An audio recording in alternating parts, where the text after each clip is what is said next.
Hello everyone, कैसे हैं आप सब लोग? बढ़िया, तैयारी बढ़िया चल रही है। हम पढ़ रहे हैं, क्या पढ़ रहे हैं हम लोग?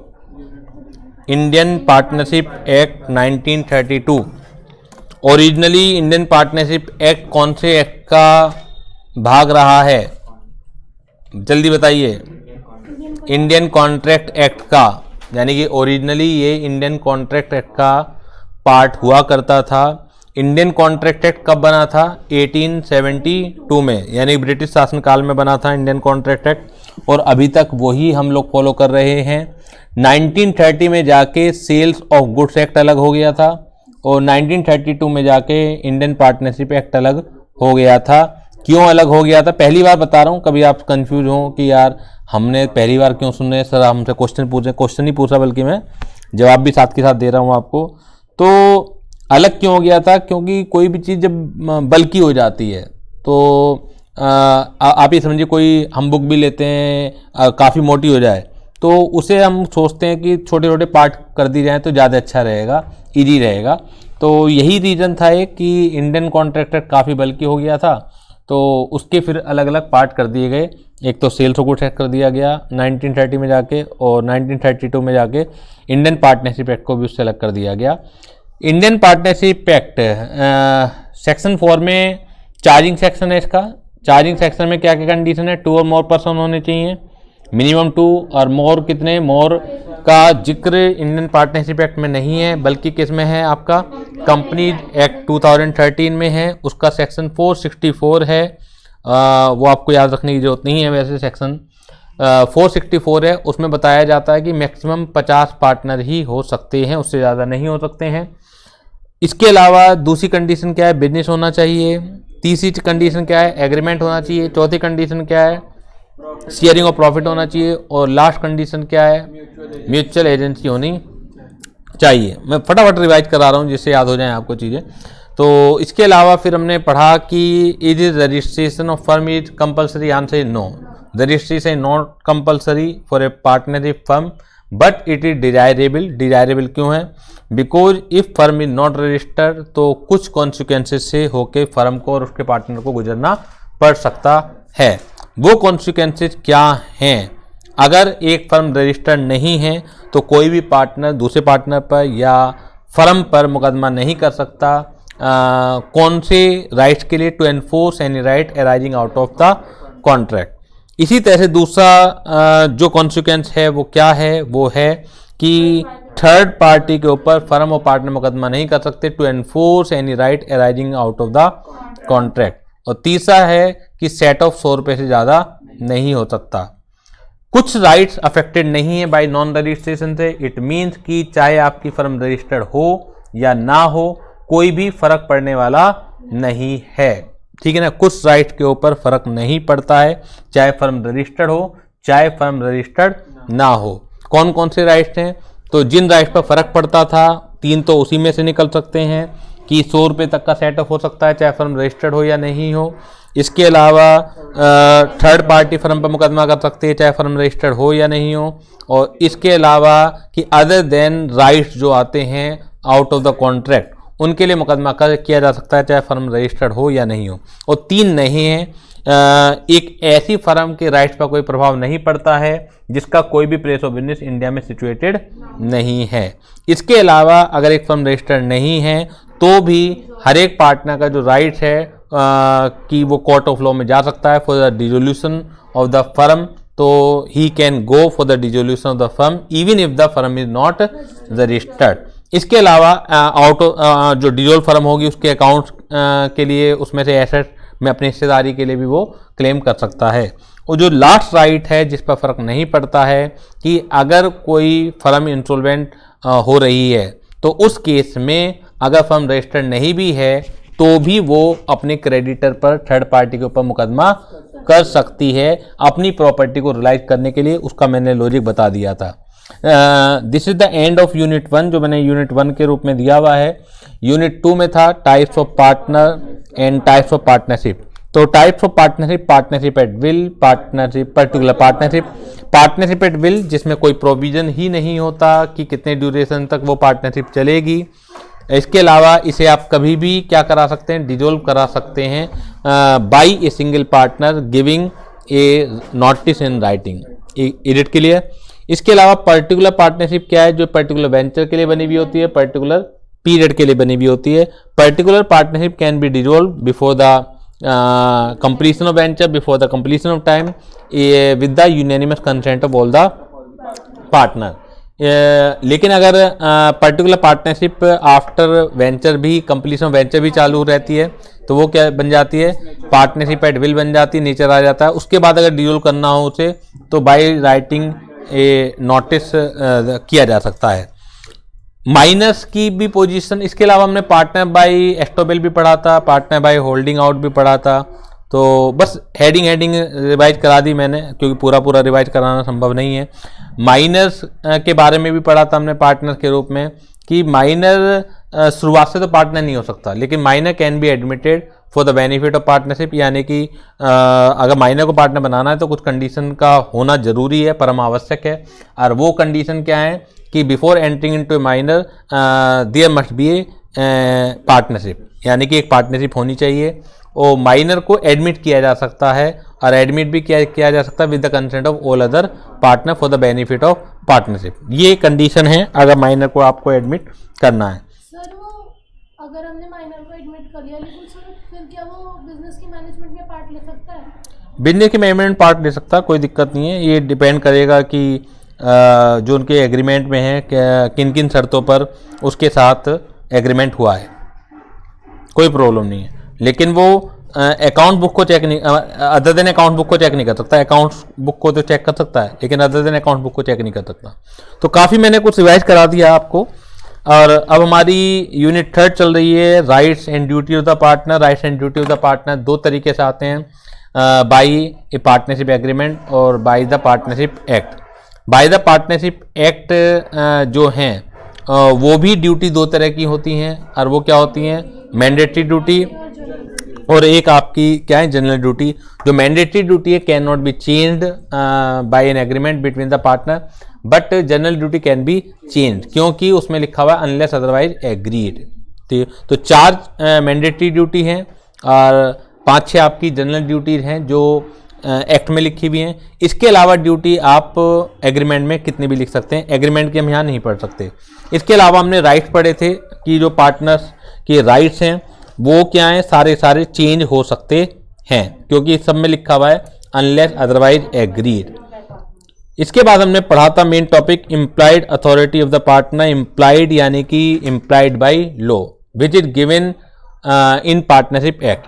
क्योंकि अथॉरिटी क्या होती है कि एक power to bind the firm और अदर पार्टनर। अथॉरिटी मीन्स कि what is the power of a partner, किस बात की पावर, कि by his conduct, by his own conduct वो कितना दूसरे पार्टनर को बाइंड कर सकता है, वो कितना दूसरे फर्म को बाध्य कर सकता है। यानी कि क्या एक पार्टनर के काम के लिए दूसरे पार्टनर जिम्मेदार होंगे नहीं होंगे, क्या एक पार्टनर किए गए वर्क के लिए फर्म जिम्मेदार होगी नहीं होगी। अगर है तो इसका मतलब है आपके पास अथॉरिटी थी। अगर पार्टनर के पास अथॉरिटी थी तो फर्म जिम्मेदार होगी, अगर नहीं है तो नहीं जिम्मेदार होगी। अथॉरिटी कैसे आती है, दो तरीके से आती है, बाय द पार्टनरशिप एक्ट और bye the partnership agreement. Agreement की तो हम यहाँ नहीं पढ़ सकते, एक्सप्रेस और इम्प्लाइड। तो जो पार्टनरशिप एग्रीमेंट से आती है वो क्या हो जाती है, एक्सप्रेस, और जो बाय एक्ट आती है उससे क्या कहते हैं, इम्प्लाइड। इम्प्लाइड अथॉरिटी का कैसे पता लगेगा, हमें 3 कंडीशन को चेक करना पड़ेगा। वो कंडीशन आपके सामने गिवन है। The act must relate to the normal business of the firm, यानी कि काम जो होना चाहिए वो normal business of the firm से रिलेटेड होना चाहिए। The act must have been done in the usual way of carrying on the business of the firm, जो एक्ट काम किया जाना चाहिए, कार्य किया जाना चाहिए, वो जो बिजनेस को करने का नॉर्मल तरीका होता है उस तरीके से किया जाना चाहिए। The act must be done in the firm's name or in any other manner expressing or implying an intention to bind the firm, और जो कार्य किया जाना चाहिए वो फर्म के नाम से किया जाना चाहिए या किसी और तरीके से करो, लेकिन इंटेंशन साफ साफ प्रतीत होती हो, आपकी नीयत साफ साफ प्रतीत होती हो कि आप फर्म को बाध्य कर रहे हैं। अब इन 3 कंडीशन को अगर देखें तो ये क्या हैं जो आपके सामने लिखे हुए हैं, ये मात्र एग्जाम्पल हैं। एग्जाम्पल किस बात के हैं, कि जो एक्ट आपके एम्प्लॉयड अथॉरिटी में फॉल कर सकते हैं। ठीक है, मात्र एग्जाम्पल है, ऐसा नहीं कि आप रट्टाफिकेशन स्टार्ट करो। इनके अलावा कुछ और भी आप लिख सकते हो, जैसे to purchase goods on behalf of the firm. क्या कोई पार्टनर गुड्स की परचेजिंग नहीं कर सकता फर्म के बिहाफ पर? अगर एक फर्म में 10 पार्टनर हैं तो क्या 10 के 10 एक साथ डिसीजन लेंगे गुड्स को परचेज करने के लिए? एक पार्टनर भी ले सकता है। इसी तरह सेल भी कर सकता है एक पार्टनर। तो to purchase goods of the kind that are used in the business of the firm. That are used क्यों है? क्योंकि वो नॉर्मल कोर्स में भी लगना चाहिए ना। मैं सपोज कीजिए मेरा इंस्टीट्यूट का काम है, मैं सर्विसेज देता हूं और हमारी सेव क्लास एक पार्टनरशिप है। अब परचेज में क्या हो सकता है? परचेज में बेंचेज हो सकती हैं, परचेज में प्रोजेक्टर हो सकता है, परचेज में कैमरा हो सकता है जिससे रिकॉर्डिंग होती है। ठीक है, अब ये थोड़ी है कि मेरा वर्क तो कुछ और है और कोई भी पार्टनर गुड्स को परचेज करे जो हमारे बिजनेस और प्रोफेशन में काम ही नहीं आती हो नॉर्मली। समझ आ रही है बात? एक पार्टनर फर्म में दवाइयों की दुकान है तो कोई भी पार्टनर दवाइयों का ऑर्डर दे सकता है, ठीक है ना, लेकिन वो किराने के माल का ऑर्डर दे रहा है तो वो तो सही नहीं है ना। तो to purchase goods of the kind that are used in the business of the firm, to sell the goods of the firm, to settle accounts of the firm. Settle account का मतलब क्या होता है? किसी से पैसा आना है, किसी से पैसा आना है। To settle account with the person dealing with the firm, to receive payment of the debt due to the firm and issue receive for the same. आपने कोई बच्चे ने फीस दी तो मैं या मेरे पार्टनर जो भी हैं सेव क्लासेस के वो आपको रिसीट इशू कर सकते हैं। ये एक नॉर्मल काम में आएगा, एम्प्लॉयड अथॉरिटी में आएगा। To engage servant for the business of the firm, यानी कि किसी को काम पे रखना है, ऑफिस बॉय की जरूरत है मुझे या सफाई कर्मचारी की जरूरत है मुझे, तो क्या है कोई भी पार्टनर उसे एंगेज कर सकता है। To engage servant on behalf of the firm. इसके अलावा to engage a lawyer to defend on action brought against the firm, किसी ने मुकदमा कर दिया फर्म के ऊपर तो वकील की नियुक्ति की जा सकती है। इसके अलावा to borrow money for the purpose of the business, firm business, उधार लिया जा सकता है। लेकिन ये एक जो उधार लेने वाली बात है ये थोड़ा सा मतलब देखनी पड़ेगी कि क्या उधार लेना फर्म का नॉर्मल वर्क है या नहीं है। नॉर्मली फर्म उधार लेती भी है या नहीं लेती। अगर मैं सेव क्लासेस की बात करूं या जो सर्विस प्रोवाइडर होते हैं, बिजनेस में कई सारे तरह के होते हैं, मैन्युफैक्चरर हो सकते हैं, मैं सर्विस प्रोवाइडर हो सकता हूँ, ट्रेडर यानी कि माल खरीद के बेचना हो सकता है। तो नॉर्मली ये माना जाता है कि जो सर्विस प्रोवाइडर होते हैं, जैसे हमारा काम है या कोई भी वकील है, कोई भी डॉक्टर है, सब सर्विसेज प्रोवाइड करते हैं, तो नॉर्मली इनके यहाँ उधार लेना नहीं चलता। तो वहाँ पर अगर कोई पार्टनर उधार ले रहा है तो वो फिर एम्प्लॉयड अथॉरिटी में नहीं आएगा। लेकिन अगर ट्रेडिंग फर्म है तो उस केस में एम्प्लॉयड अथॉरिटी में आ सकता है। इसी वजह से ऊपर भी क्या लिखा हुआ है, ये ट्रेडिंग फर्म, जो आदमी माल खरीद के बेचता है ना, तो वहां उधार लेना देना चलता है। To place the goods of the firm as security for the payment of borrowing made for the purpose of the firm business. Place का मतलब क्या होता है? गिरवी रखवाना, ठीक है। To draw accept endorse bill of exchange and other negotiable instrument in the name of the firm. ये सारे ए टू आई क्या हैं? मात्र एग्जाम्पल हैं, उदाहरण हैं।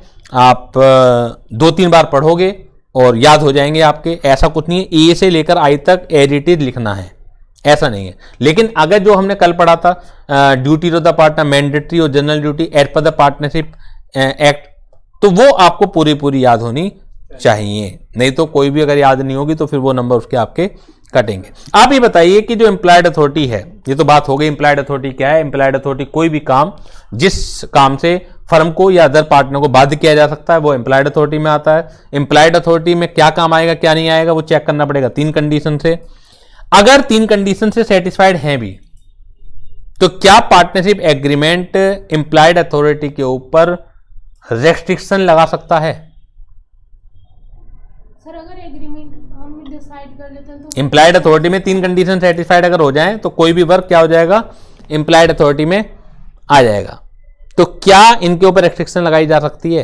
Restriction on the employed authority. तो सर अगर एग्रीमेंट में ऐसा लिखा है उन कंडीशंस के अलावा, रेस्ट्रिक्शन भी 2 तरह की हैं, एक तो बाय द पार्टनरशिप एक्ट और एक बाय पार्टनरशिप एग्रीमेंट। एक बाय पार्टनरशिप एक्ट और एक by partnership agreement. Restriction are of 2 type. Restriction, अब प्रोहिबिशन में अंतर होता है क्या कुछ? आप लो पढ़ रहे हैं तो लो किस तरह पढ़ना चाहिए वो मैं धीरे धीरे करके डेवलप करने की कोशिश कर रहा हूं।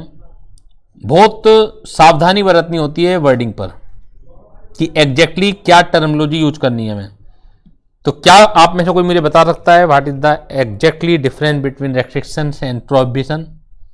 रेस्ट्रिक्शन और प्रोहिबिशन में क्या डिफरेंस है, क्या अंतर है, कोई मुझे बता सकता है? सर प्रोहिबिशन तो हम तब यूज करते हैं जब कोई चीज स्ट्रिक्टली मना ही मना होती है। अच्छा, रेस्ट्रिक्शन और किसी चीज को मतलब मना कर देते हैं, ये नहीं करना। अच्छा, और रेस्ट्रिक्शंस ज़्यादा स्ट्रिक्टली नहीं है, मतलब जोर डाल के अगर मना है तो वो प्रोहिबिशन और बिना जोर डाले मना है तो रेस्ट्रिक्शन, बस इतना ही। चलो कोई बात नहीं, आपने अपनी समझदारी के हिसाब से ठीक है आंसर आपका, लेकिन अब मैं लीगली आंसर आपको बताता हूँ कि एग्जैक्टली लॉ में क्या डिफरेंस है।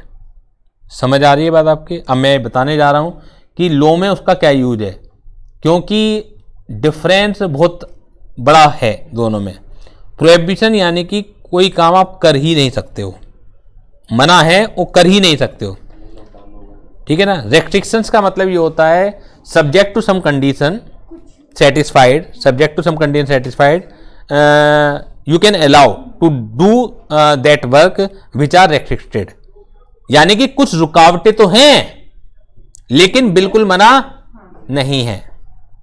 समझ आ रही है बात आपके? समझ आ रही है बात? जैसे लॉकडाउन की बात इन्होंने करी, लॉकडाउन में घर से बाहर निकलना प्रोहिबिटेड था, अब क्या है, रेस्ट्रिक्टेड है, निकल सकते हो लेकिन मास्क पहनकर या कुछ सावधानियां बरत कर। एक तरह से है तो अभी भी रेस्ट्रिक्टेड ना। क्या फ्रीली आप घूम सकते हो? कानूनन घूम रहे हैं लोग बाग, वो अलग चीज है, लेकिन अगर पुलिस वाले चाहें और गवर्नमेंट थोड़ा सख्त हो जाए तो कानूनन तो वो आपका चालान कर सकती है ना। तो फिलहाल जो घर से बाहर निकलना है वो रेस्ट्रिक्टेड है, लॉकडाउन के अंदर क्या था, वो प्रोहिबिटेड। Is it clear? मन में बैठ गया आपके बात? तो है क्या कि अगर हम सही टर्मिनोलॉजी इस्तेमाल नहीं करेंगे तो नंबर नहीं मिलेंगे। 12th और मतलब कंपटीशन में यही डिफरेंस है, कुछ भी लिख के आ जाओ वहां तो नंबर मिल जाते, पेज भर जाओ। यहां पर आपको टर्मिनोलॉजी का अच्छा ज्ञान होना परम आवश्यक है, टर्मिनोलॉजी का अच्छा ज्ञान होना परम आवश्यक है यहां पर। कोई डाउट? तो जो एम्प्लॉयड अथॉरिटी है उसके कुछ काम क्या हैं, रेस्ट्रिक्टेड हैं जी, उसके कुछ काम क्या हैं, रेस्ट्रिक्टेड है।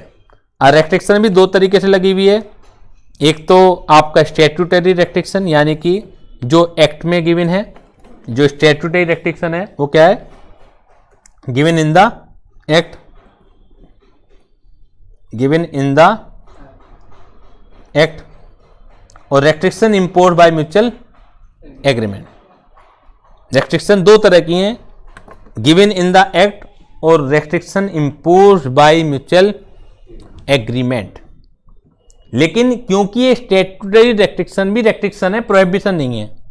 इट मीन्स अगर कुछ कंडीशन सेटिस्फाइड करो, कंडीशन क्या, यानी कि अगर एग्रीमेंट में साफ साफ इन्हें अलाउ कर दिया जाए तो ये काम भी पार्टनर कर सकता है। चलिए खैर, ये तो याद तो हम कर ही लेंगे कि कौन कौन से काम रेस्ट्रिक्टेड हैं, कौन कौन से काम आपके एग्रीमेंट में रेस्ट्रिक्टेड है। उससे पहले हम बात करते हैं कि इसका इंपैक्ट क्या होगा। उससे पहले हम बात करते हैं इंपैक्ट क्या होगा रेस्ट्रिक्टेड एक्ट का अगर हम करते हैं। पहले वो समझना ज़्यादा जरूरी है कि रेस्ट्रिक्टेड एक्ट का जो है इंपैक्ट क्या होने जा रहा है। रेस्ट्रिक्टेड एक्ट का इंपैक्ट क्या होने जा रहा है वो समझना ज़्यादा जरूरी है मेरे लिहाज से, कि रेस्ट्रिक्टेड एक्ट का इंपैक्ट क्या होने जा रहा है। इंपैक्ट क्या है रेस्ट्रिक्टेड एक्ट का? रेस्ट्रिक्टेड एक्ट भी दो तरीके के हैं, स्टैट्यूटरी और आपका एग्रीमेंट से। पहले एक एग्जांपल लेता हूं कि एक पार्टनर ने वो काम किया जो रेस्ट्रिक्टेड नहीं है। चलिए कोई ना कोई करेक्टर ले लेते हैं हम जी। क्या नाम रखूं भैया इस कैरेक्टर का? सोनू। सोनू ये एक पार्टनर है। सोनू क्या है? पार्टनर है। पार्टनर तो और भी हैं, लेकिन कई सारे पार्टनर में एक सोनू क्या है? पार्टनर है। अब ये क्या कर रहे हैं? ये किसी थर्ड पार्टी के साथ एक एग्रीमेंट करने जा रहे हैं। नाम बताते रहिए क्या क्या लिखते हैं। थर्ड पार्टी तो हो गया, लेकिन नाम भी तो बताइए कि क्या रखूं थर्ड पार्टी का? राहुल। राहुल। इसको राहुल बड़े पसंद है भैया, चलो राहुल रख देते हैं। आज साथ के साथ लिख देते हैं थर्ड पार्टी। थर्ड पार्टी में जानबूझ के लिखा जिससे आपको क्लियर हो जाए कि ये पार्टनर नहीं है। ठीक है। सोनू और राहुल में एक एग्रीमेंट होता है। सोनू और राहुल में क्या होता है? एग्रीमेंट होता है।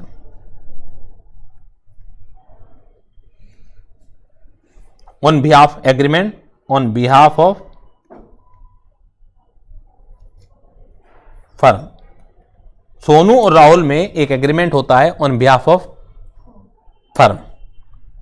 क्या एग्रीमेंट होता है? क्या एग्रीमेंट होता है? Sonu entered into an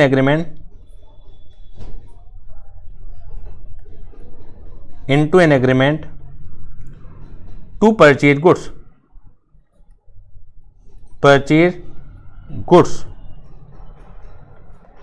of rupees 10 lakhs। 10 lakh रुपए का गुड्स परचेज करने के लिए राहुल के साथ एग्रीमेंट हुआ। आप ये बताइए, Is firm is liable to pay 10 lakhs rupees to Rahul? My question is, is firm is liable to pay? अगर आपसे क्वेश्चन पूछा जाए कि स्टडी बना के, is firm is liable to pay rupees 10 lakhs to Rahul? बताइए।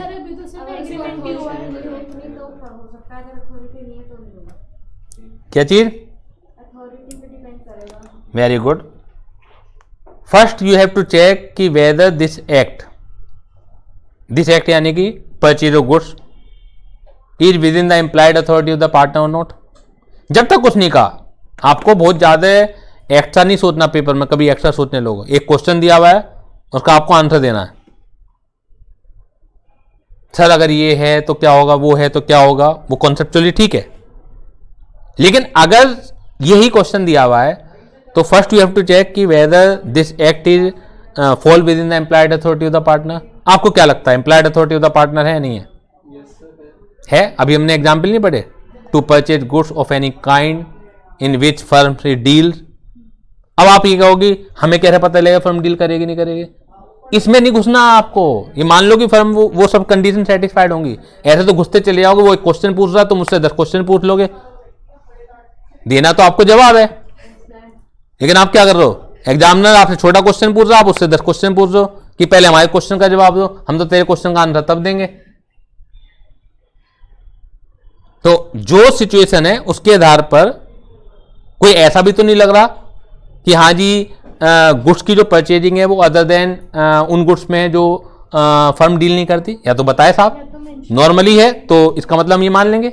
तो this act of Sonu, कौन सा एक्ट? यानी कि परचेज ऑफ गुड्स जो ऑर्डर कर गया क्या है उसने, is fall within the employed authority of the partner.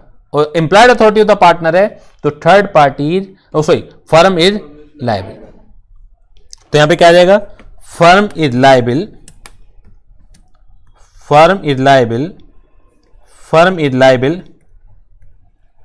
Firm is liable to pay rupees 10 lakhs to Rahul because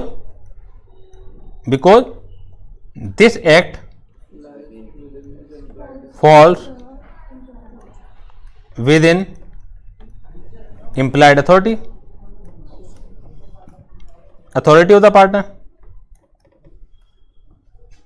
authority of partner, because this act is falls within the employed authority of the partner.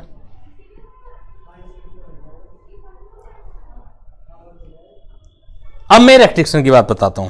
ये तो एक मैंने fundamental बताया, basic चीज बताई जो जरूरी थी उस रेस्ट्रिक्शन को बताने से पहले। सपोज ये जो एक्ट है ये स्टैट्यूटरी रेस्ट्रिक्टेड एक्ट में आता है। अच्छा ये बताइए कि क्या ये purchase of the goods on behalf of the firm ये स्पेसिफिकली पावर देने की जरूरत है, एग्रीमेंट में लिखने की जरूरत है कि सोनू ये एग्रीमेंट ये काम कर सकता है, या कोई भी पार्टनर सोनू के अलावा कोई भी पार्टनर काम कर सकता है? क्या स्पेसिफिकली बताने की जरूरत है? ये तो इंप्लाइड है। इंप्लाइड का मतलब क्या है? बट ऑब्वियस है। इसके लिए एक्सप्रेस मुझे इंडिकेशन देने की जरूरत नहीं है। जैसे हमारा टाइम जो है फिलहाल 1 बजे से 3 बजे चल रहा है, क्या मैं बार बार बताऊं आपको? कब बताने की जरूरत पड़ेगी? मैं बदल सकता हूं ना टाइम को, लेकिन बदलूंगा तो उसके लिए एक्सप्रेस है। लेकिन अभी तो ये जो है बट ऑब्वियस ही है बात, क्या ये टाइम है हमारा। तो ऐसे ही जो काम इंप्लाइड अथॉरिटी में पड़ते हैं, क्या उनके लिए स्पेसिफिकली बताने की जरूरत है मुझे कि ये काम कर सकते हो? पर आप तो कंडीशन चेक करो, अब फिर कोई सा भी काम आप कर जाओ, ठीक है। सपोज कीजिए ये वाला काम स्टैट्यूटरी रेस्ट्रिक्टेड एक्ट में आता है, मान लिया उन्होंने लिस्ट दे रखी है, वो याद करनी पड़ेगी ये कौन कौन से काम स्टैट्यूटरी रेस्ट्रिक्टेड है। इंप्लाइड अथॉरिटी में तो आते हैं वो काम। आप ये सोचिए जो काम स्टैट्यूटरी रेस्ट्रिक्शन में आते हैं वो इंप्लाइड अथॉरिटी में आते होंगे, नहीं आते होंगे? या कोई ऐसा भी काम होगा जो इंप्लाइड अथॉरिटी में नहीं आता, उसे भी रेस्ट्रिक्शन लगा रखी है? हो सकता है? नहीं हो सकता? बिल्कुल नहीं हो सकता। गहराई पकड़ने की कोशिश कीजिए। जो काम आप कर ही नहीं सकते हो, इंप्लाइड अथॉरिटी में आता ही नहीं है, वो तो वैसे ही मना है, उसे अलग से रेस्ट्रिक्शन क्यों लगाऊंगा मैं? वो तो आप कर ही नहीं सकते। जो काम आप कर सकते थे उसे बताऊंगा मैं। लॉकडाउन के अंदर आपको कहा कि घर में कैद रहिए, क्या लॉकडाउन के अंदर ये बताया कि आप किसी का कत्ल नहीं कर सकते? ये भी बताऊं मैं? वो तो चीज वैसे ही मना है। जो चीज अलाउड थी उसी को तो रेस्ट्रिक्शन लगाऊंगा मैं। जो काम आपके एम्प्लॉयड अथॉरिटी में आता ही नहीं है उसे फायदा ही क्या है रेस्ट्रिक्शन लगाने से? कहां तक लिस्ट दूंगा मैं? बहुत सारे ऐसे काम होंगे जो एम्प्लॉयड अथॉरिटी में नहीं आते, तो रेस्ट्रिक्शन उन्हीं पर लगाई जा सकती है जो अदरवाइज अलाउड थे। Is it clear to all of you? अगर रेस्ट्रिक्शन लगा रखी है, लेकिन मतलब एक्ट ने लगा रखी है, एक होता है पार्टनरशिप एग्रीमेंट ने रेस्ट्रिक्शन लगाना, एक है एक्ट ने रेस्ट्रिक्शन लगाना। अगर एक्ट ने रेस्ट्रिक्शन लगा रखी है, लेकिन क्योंकि रेस्ट्रिक्शन है, प्रोहिबिशन नहीं है, इसका मतलब है पार्टनर अगर चाहे तो वो काम भी अलाउ कर सकते हैं। तो अगर जिन कामों पर रेस्ट्रिक्शन स्टैट्यूटरी लगी हुई है और पार्टनर आपस में एग्रीमेंट करके चाहते हैं कि वो काम अलाउ हो जाए, तो क्या तरीका है? स्पेसिफिकली मेंशन करना पड़ेगा। नॉर्मली ये जो काम है अगर रेस्ट्रिक्शन नहीं लगी हुई है तो क्या स्पेसिफिकली मेंशन करने की जरूरत है कि Sonu has a power to purchase goods on behalf of the firm? ये तो एम्प्लॉयड अथॉरिटी में है, स्पेसिफिकली क्या बताऊं मैं। लेकिन अगर किसी वजह से रेस्ट्रिक्शन लगी हुई है इसके ऊपर और तब भी पार्टनर चाहते हैं कि ये काम सोनू कर पाए या कोई भी पार्टनर कर पाए फर्म के बिहाफ पर, तो एग्रीमेंट में स्पेसिफिकली बताना जरूरी है। यही लिखी हुई है बात, देखिए यही लिखी हुई बात कि क्या लिखी हुई है? The restriction on employed authority of the partner may be discussed under the following two head: statutory restriction and restriction imposed by mutual agreement. Statutory restriction में कौन से काम आते हैं वो तो अलग बात है, वो तो रेक्टिफिकेशन की बात है। समझने की क्या बात है कि इसका इंपैक्ट क्या है, इसका असर क्या है, जो लाइनें लिखी हुई हैं उनका असर क्या है, समझना यह है। आपको ये नहीं समझना जो ए से लेकर आगे तक की बातें लिखी हुई, एफ तक लिखी हुई है, ये तो रट्टाफिकेशन है। In the absence of any usage or custom of trade to the contrary the employed authority of the partner does not empower him to do the following act. In the absence of any trade, क्या बोला इन्होंने? In the absence of any trade, क्या बोला? In the absence of any trade, यानी कि अगर इसके विपरीत कोई प्रचलन ना हो या इसके विपरीत कोई एग्रीमेंट ना हो, यानी कि जो ये इंप्लाइड अथॉरिटी में स्टैट्यूट रेस्ट्रिक्शन है ये भी अलाउ किए जा सकते हैं, बशर्ते कि प्रचलन में हो या एग्रीमेंट में ऐसा लिखा हो। बिल्कुल मना नहीं है, प्रोहिबिशन नहीं है, रेस्ट्रिक्शन है। लेकिन अगर ऐसा करना है तो स्पेसिफिकली क्या करना पड़ेगा? पावर देनी पड़ेगी। बात समझ में आ गई है हमारे? बात समझ में आ गई? चलिए, ये तो हम बात की बात है खैर कि ए टू एच कौन कौन से एग्रीमेंट है, ये तो बात की बात है। हम पहले इंपैक्ट की बात कर रहे हैं। The firm is not liable to the third party for the aforementioned restricted act of a partner.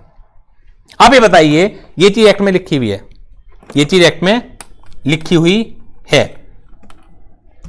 माना ये काम मना था, मतलब सोनू ने श्याम के साथ वो एग्रीमेंट किया, जो काम मना था, एग्रीमेंट हो गया।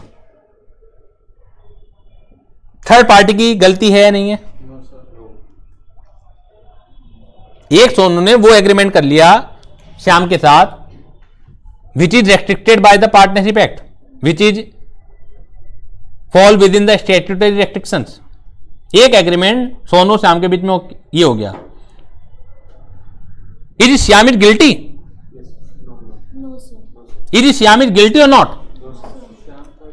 थर्ड पार्टी, थर्ड पार्टी है सर, राहुल है वो। Sorry Rahul, is Rahul is guilty? Sonu तो है ही है गिल्टी, वो तो दिख ही रहा है मुझे, लेकिन इज राहुल यानी थर्ड पार्टी इज गिल्टी? कानून कहता है गिल्टी है। हर चीज में लॉजिक के साथ समझाऊंगा जिससे इंपैक्ट आपको याद हो जाए, मेमोराइज हो जाए, भूलोगे नहीं तो। कानूनन आपने एक डायलॉग सुना होगा, रिश्वत देने वाला भी अपराधी, रिश्वत लेने वाला भी अपराधी। आप कैसे कह सकते हैं राहुल को गिल्टी नहीं है भैया? अरे पता क्यों नहीं था? एक्ट में बात लिखी हुई है, सर उसे मतलब का रीजन आप एक्ट को पढ़िए, आप बेचारा मत समझिए इसे। अब आप कहोगे एक्ट नहीं पढ़ा जी सर,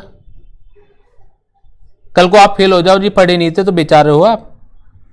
आप किसी के साथ पार्टनरशिप फर्म के साथ एग्रीमेंट कर रहे हैं तो सभी से ये उम्मीद की जाती है कि वो एग्रीमेंट तब करें जब वो उसके लीगल कॉन्सिक्वेंसेस को पहचान लें। सर ऐसा कैसे संभव है? बिल्कुल संभव नहीं है। तो हम क्या मर गए? चार्टेड अकाउंटेंट के पास आओ, वकीलों के पास आओ, आप पैसा भी बचाना चाहते हो आप कि कहीं पैसा खर्च ना हो जाए, वो बचना भी चाहते हो। सारे प्रोफेशनल फिर तो भीख मांगने की कगार पर आ जाएंगे अगर ऐसे छोड़ते रहे हम। ये जो डर है राहुल के सामने, यही इसे चार्टेड अकाउंटेंट के पास ले जाएगा, यही इसे वकील के पास ले जाएगा कि बेटा तुझे अकल नहीं है, एक पार्टनरशिप के फर्म के साथ अगर डील करना है और तुझे पार्टनरशिप एक्ट की जानकारी नहीं है तो एक प्रोफेशनल आदमी की सहायता ले ले, ये बेचारा नहीं है। पार्टनरशिप एक्ट में जो चीज लिखी हुई है सबको पता है। आप ये कह के नहीं चल सकते सर मुझे नहीं पता, पता होनी चाहिए। नहीं पता तो पता करो पहले, तब जाके आगे बढ़ो। अब समझ में आ गई राहुल गिल्टी है। जब राहुल गिल्टी है तो सजा भी मिलनी चाहिए। तो सजा क्या मिलेगी? Firm is not liable to pay. अगर कोई ऐसा काम हो गया सोनू और राहुल के बीच में विच is fall within the statutory restriction, तो उस काम के लिए फर्म इज नॉट लायबल। ये समझ लीजिए आप, उस काम के लिए firm is not liable. The firm is not liable to the third party for the above mentioned restricted act of the partner, whether or not the person dealing with the firm knew about such restriction. चाहे Rahul third party, चाहे राहुल जानता था या नहीं जानता था। तुम जानते थे कि रेस्ट्रिक्टेड है तो हो ही गिल्टी, और अगर नहीं जानते थे तो भी गिल्टी हो, क्योंकि लॉ में मासूम नाम की कोई चीज नहीं होती। मासूम होता बेवकूफ लॉ में। तुम बेवकूफ हो, गिल्टी हो। हम अपने आप को कह रहे हम तो मासूम हैं, हमें तो पता ही नहीं था। करो ना पता, सर्विसेज लो ना जिन्हें पता है।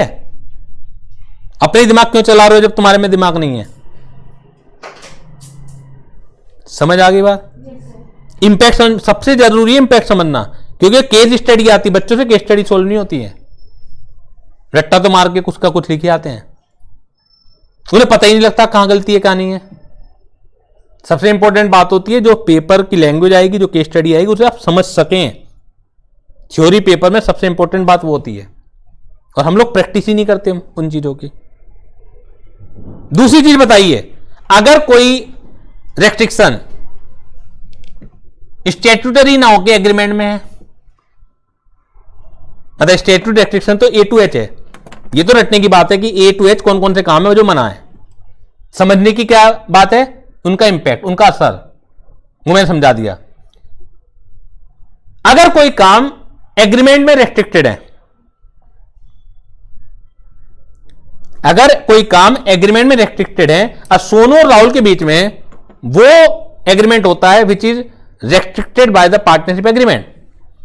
If Sonu enters into an agreement with Rahul for an act which is restricted by the partnership agreement, now what is the position of Rahul? Whether firm is liable or firm is not liable? So Sonu individually liable होगा। अभी मैं सोनू की तो individual की बात ही नहीं कर रहा हूं। सर राहुल इनोसेंट है और फर्म भी क्या कहते हैं वो नहीं होगी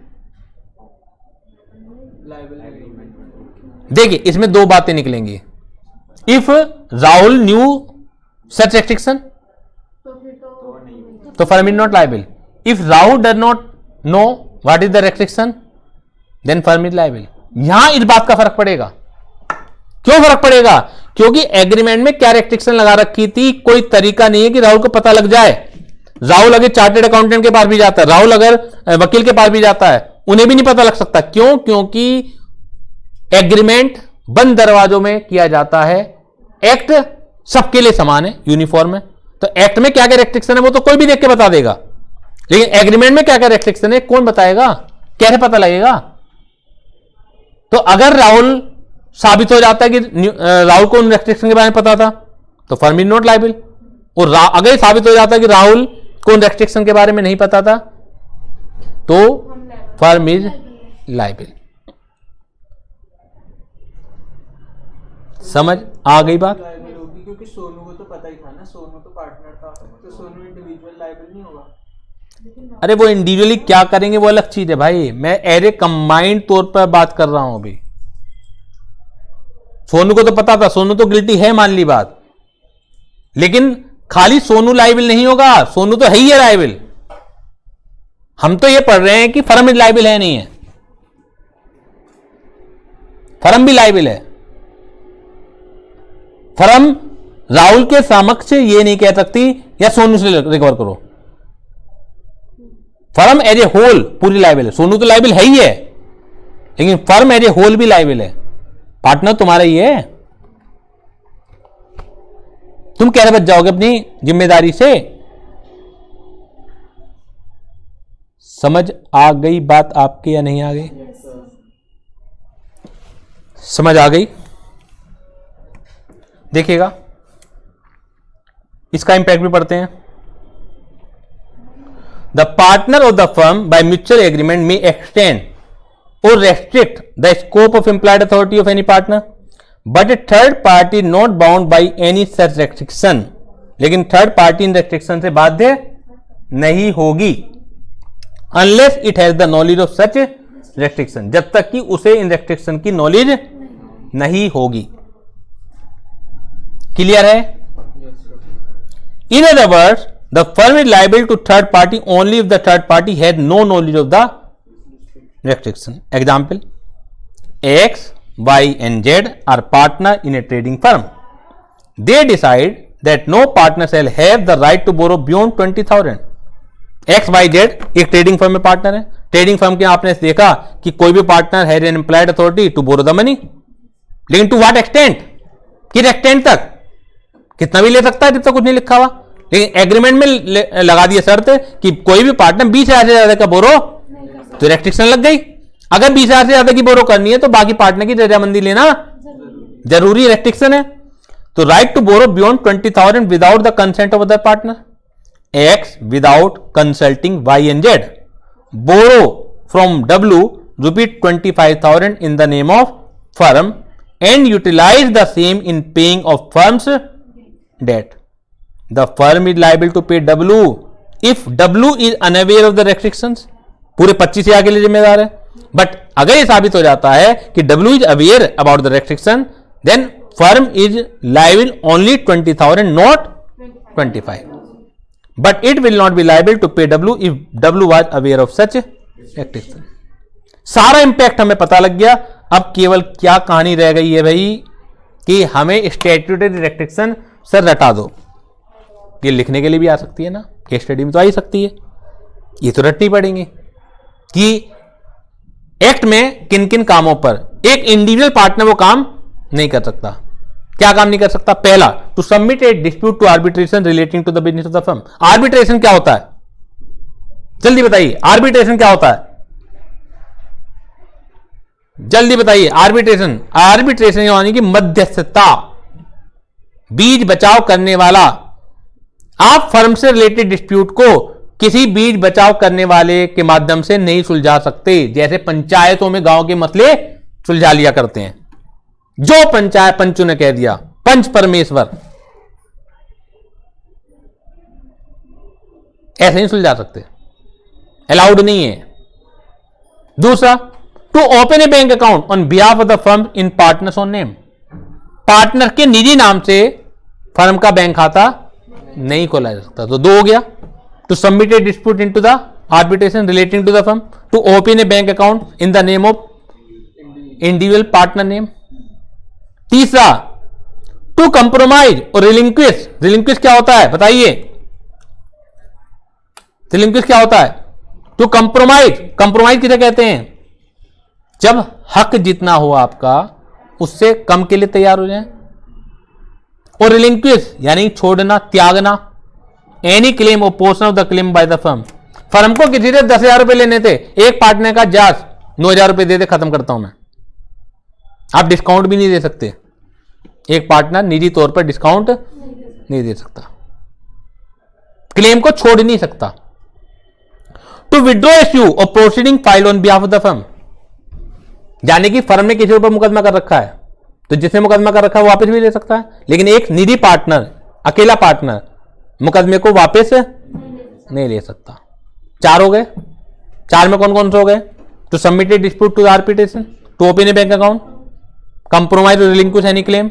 चौथा, टू विड्रॉ इश्यू जो फाइल बाय द फर्म है. शुरू की बड़ी याद आ रही है फिर तो आप एकदम लिख दोगे. इसके अलावा, to admit in liability in issue और प्रोसीडिंग अगेंस्ट द फर्म. क्या मतलब है इसका?